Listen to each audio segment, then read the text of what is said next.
Today on Security Briefs, we continue our Secure Connections series. Missionaries, remember to share this series with your supporters. In Part 1, we talked about transparency and trust, stewardship, not secrecy.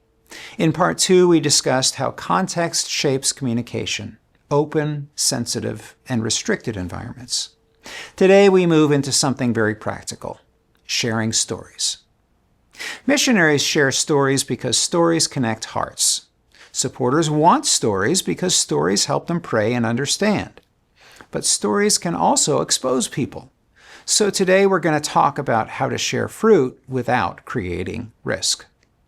First, to our missionary friends, stories are powerful. They illustrate transformation. They bring Scripture to life. They help supporters see beyond statistics, but stories contain details, and details can identify names, neighborhoods, dates, photos, even patterns of description.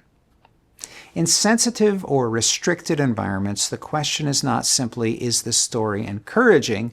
The question is, could this story unintentionally expose someone? There are some practical tools you can use. You can use pseudonyms.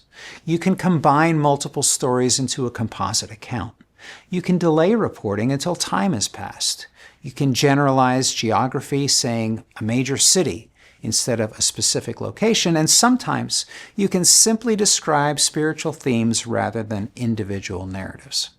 The goal is not to remove joy from reporting. The goal is to protect the people in the story, because protecting a new believer's safety may be more important than showcasing their testimony. And remember, once something is written, emailed, posted, or screenshotted, you no longer control where it travels. So write as if the wrong person could read it. That mindset alone will sharpen your discernment. Now, to our supporters and churches, when missionaries change names or speak in general terms, it may feel less vivid.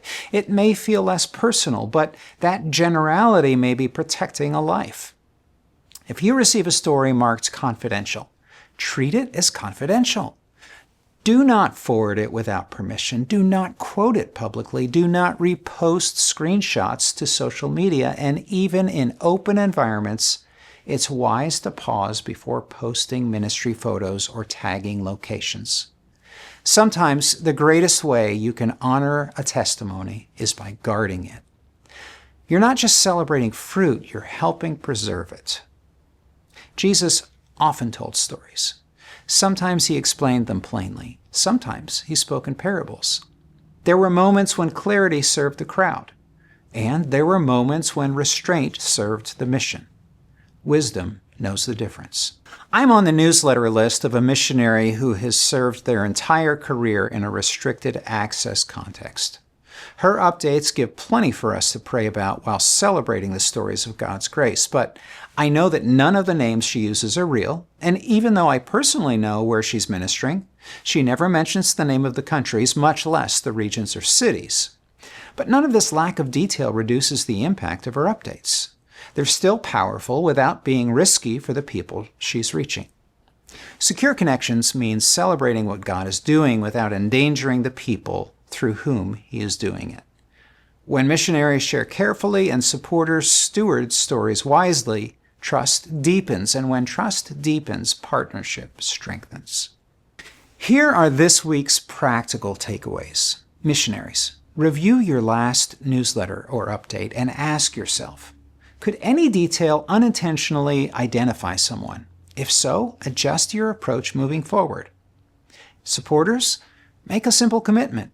Never repost, forward, or publicly quote a missionary story without explicit permission. Stories are powerful, but people are precious, and protecting people is part of protecting the work. Now you know. We'll see you next time as we continue to talk about secure connections.